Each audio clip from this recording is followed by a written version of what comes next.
Josh, you wrote an article, speaking of weeks off, on how Tennessee can take advantage of their bye week.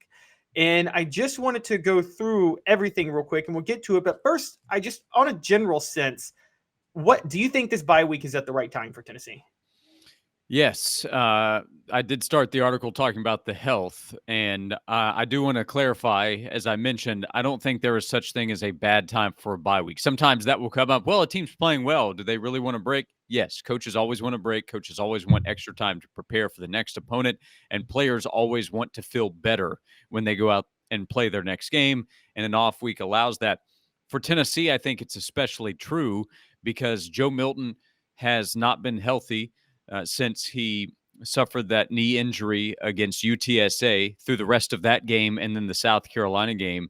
He clearly could not run or move at 100%. I don't know if he'll be 100% against Texas A&M, but another 2 weeks of recovery and rehabilitation will help him be better. So he needed it. The offensive line has needed it with Cooper Mays, who came back to play, but you're telling me he couldn't use a break after his first game as an SEC game following surgery from a month and a half earlier, and then a couple of other players on the offensive line and at other position groups, and they have to figure out what to do at wide receiver without Brew McCoy, receiver and just the overall passing game. He's such a big loss. So timing for health, timing to prepare for the rest of the season works out favorably for Tennessee. Plus, 2 weeks to get ready for A&M while A&M plays a big physical football game this week against Alabama. Yeah, and Cooper Mays was on Off the Hook with Dave Hooker last Sunday, and he on the Vol report, and he actually said that he was getting a little gassed towards the end of that game. So his conditioning, he definitely needs the 2 weeks to get his conditioning back in. You specifically, and this was the first thing you talked about, getting healthy. And you mentioned the offensive line. You talked Jeremiah Crawford, Andre Carrick, and also you're right, Danico Slaughter getting close to 100%, and Dante Thornton being out last week is also going to be back, should be back in 2 weeks. Of those, I would assume, we talked about this yesterday, but offensively, Jeremiah Crawford is the one you want back the most, right? I mean, that's an experienced, reliable blocker. And as with we're going to talk about in the next segment with some elite defensive lines coming up, you need a guy like Jeremiah Crawford back, don't you? Yeah, just to feel better about the depth of the position. My guess is that Mincy holds on to that starting position, but Crawford could rotate in. He can play if there's injury. He's played on both sides of the football, the left and right side.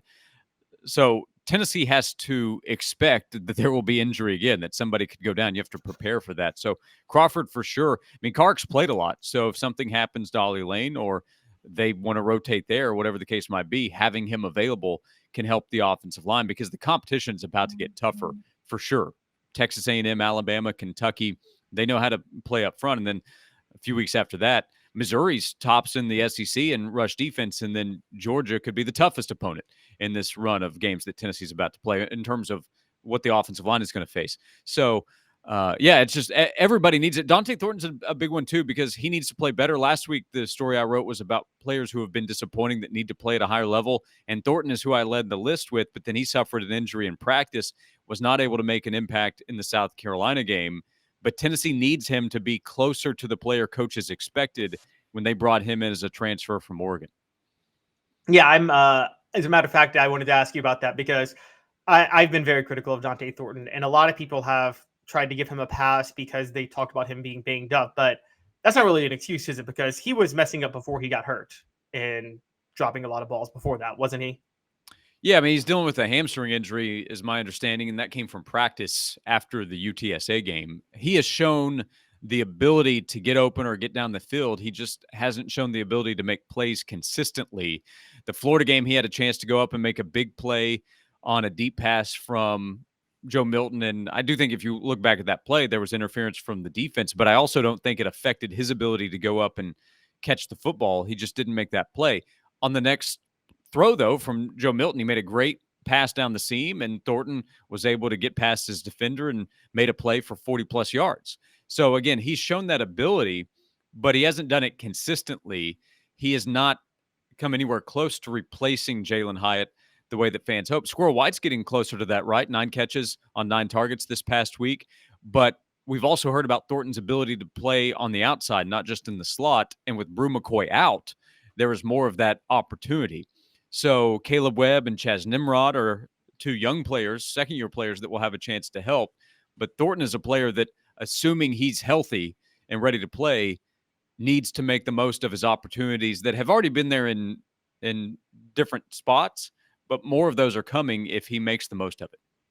What you're saying, before I move on, I just have to point this out. What you're saying, though, is you're right. I remember that pass interference play against Florida. Then I remember that catch. That catch was a dime by Joe Milton. Sounds like Yeah. what you're saying is if there's a 50-50 ball, Dante Thornton is not showing the willingness to go fight for the 50-50 ball, as far as we see at this point. Yeah, I mean, he didn't on that play. I'm not saying he can't or won't do it with another shot, but that was something that we've seen the last couple of years players go up and make, or even go back to prior regime and plays that Marquez Callaway was making and Josh Palmer.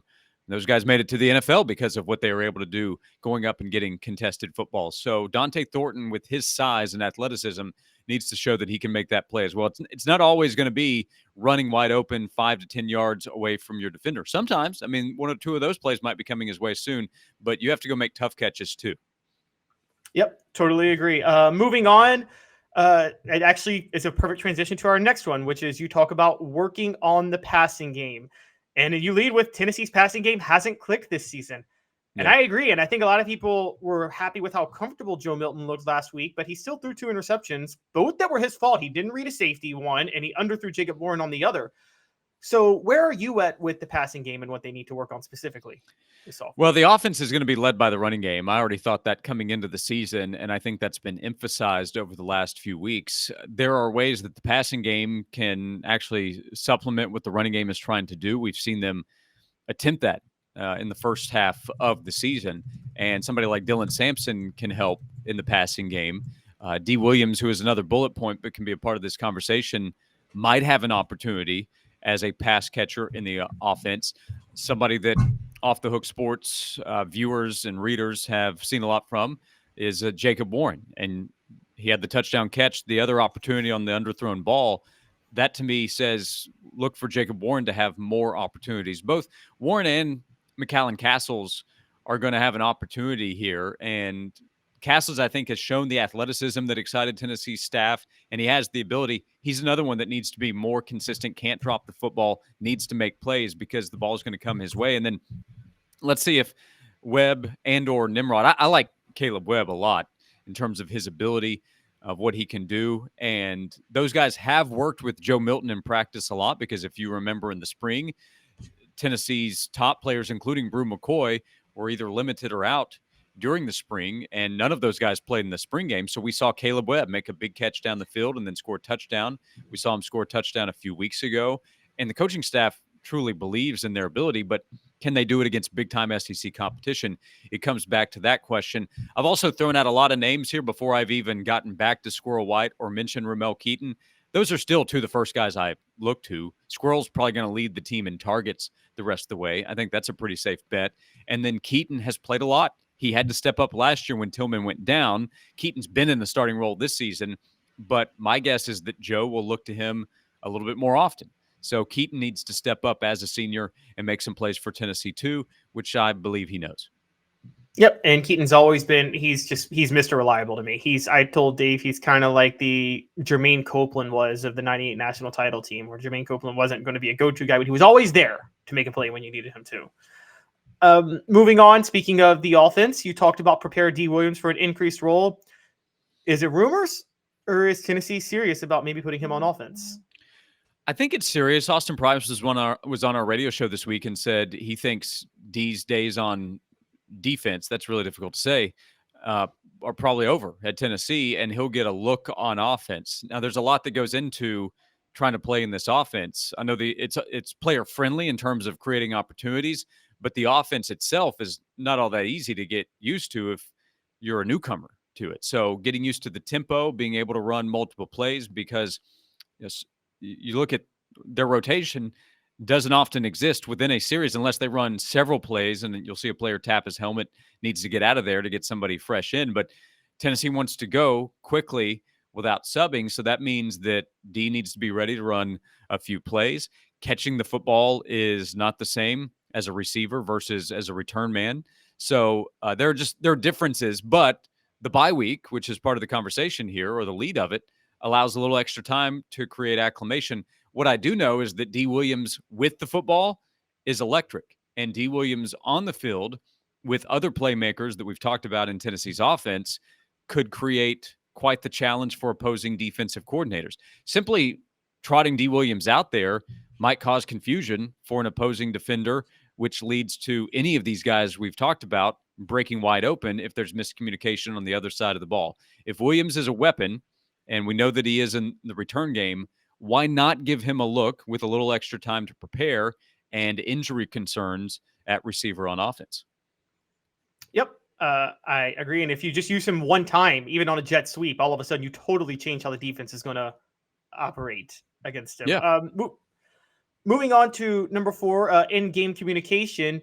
You brought up a little bit of the offensive coordinator situation. Are you questioning Joey Halzle at this point in term compared to Alex Golesh? I just know that we've watched at different times, especially at Florida, and that's a road game. But guess what? They go to Alabama. They go to Kentucky here in the month of October. And Missouri, again, that can't be just checked off as an automatic win. Tennessee can look back at the start of the season and say, okay, what's working? Where do we need to improve? Where do we maybe run into issues in the middle of the game? And how can we get better at those issues? And the offense is where I start that conversation because there was obvious change from Alex Golesh to Joey Halzle, and that changes the line of communication a little bit. So they can figure out where they need to get better moving forward through the rest of the season. I mentioned special teams as well because there have been some mistakes on special teams, and several times that's included freshmen.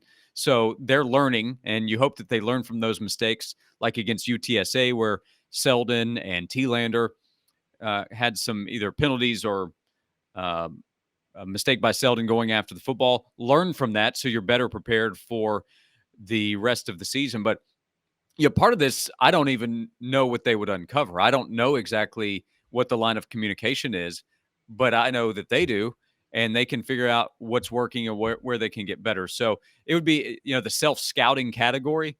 That's what I'm talking about here. What's working, what isn't, and how can we get better? 3 simple questions to ask after the first 5 games so that you can improve over the next 7. Yep. The one thing I might push back a little bit on is Florida. It was a road game, but they also, again, Ollie Lane at center. The communication was just not the same without Cooper Mays in there. Cooper being back definitely helps with that for sure. Right. And even last year, I think just with the way this tempo and this offense is run, they're on the road. There are going to be communication issues sometimes, particularly at night games on the road in the SEC. I mean, how many penalties did they have at Georgia? And I don't care what Georgia fans say, Sanford Stadium is not loud. But if they don't clean that up, then they're going to lose again. That's the point. I mean, at Georgia, tough because of the place and the talent, but they were affected by the environment. South Carolina, when things didn't go well, it got worse as the game went along. And I know about the Hendon injury, but then with Florida, I mean, it was just even coming out of the half, like when they had to call a timeout because Joe was trying to audible or change something at the line as the play clock was running out. I mean, that's on the opening drive of the third quarter. So that wasn't a first series issue. That was 2 quarters in that they were trying to figure that out. So if those problems continue, the losses will add up as well. Yep. Good point. Last one you brought up is this kind of ties into it also is reps for young players. And we've talked about Chaz Nimrod, Caleb Webb. You mentioned Arian Carter and Jeremiah Telander. Want to dive in on who you think which young player you want to see get the most increase in reps? Yeah, well, it's all of them, and I could have listed a bunch of names in the column. Carter and Thielander, I think, are obvious because they are already playing. They were on the field together against South Carolina when the game was still on the line, not fourth quarter. Hey, we're up by 21. Let's let those guys run out there together. Playing in the red zone, the talent is real, and I think Carter and Thielander have both earned trust from the coaching staff. Now it's about learning more and being more comfortable in the SEC. I saw a question, by the way. This is kind of just adding in when maybe Dave shared the column that I did, and the question was about Keenan Peely. Is he out for the season? Is he not coming back soon? I think it's still a few weeks away. So Tennessee's preparing to have Aaron Beasley as a starter. Elijah Herring will continue to play. Caleb Perry factors in. He's another young player. Just because he's a sophomore doesn't mean he's played a ton yet. But then Carter and Thielander are guys that they are preparing to play more this season and play a lot next year. But I think it's every position group. David Hobbs on the defensive line is a guy that they really believe in with what he can become in the future. The offensive line is a huge question for next year. So guys like Vyson Lang and Umarov and some of the second-year players who we've not heard that much about, they need as much practice time as they can get. And then quarterback's pretty obvious here, right? You have Joe Milton and then Nico. And that's it among scholarship quarterbacks. And Nico hasn't gotten to play much this season because the offense hasn't given him as much of an opportunity as he should have, especially in that Austin Peay game. He didn't see the field. That's a loss for the season, not on the record, but in terms of opportunity that Nico didn't get to play. But if Joe's been dealing with the knee issue, he needs some rest. It's a chance for Nico to get some more practice reps and a reminder that if something could happen to Joe again where he's not able to go back into the game like he was against UTSA. They dodged a bullet in that one. But 7 games to go, tougher competition. There is absolutely no guarantee Joe's going to be the quarterback the rest of the way because of health. That's why they need to get Nico ready. Plus, they're, of course, preparing for him to be the guy next year. Josh, have you ever been told this before? Robert Rexroad says that you look like a young Gandalf. Gandalf, this is my first one, but I'll take it. I don't know if it's my look or the lighting. I'm not, or not your wisdom, gray, but that's more the lighting, I would say. I think it's your wisdom. Wisdom, yeah. Well, that would definitely be the first time that I've heard that brought up.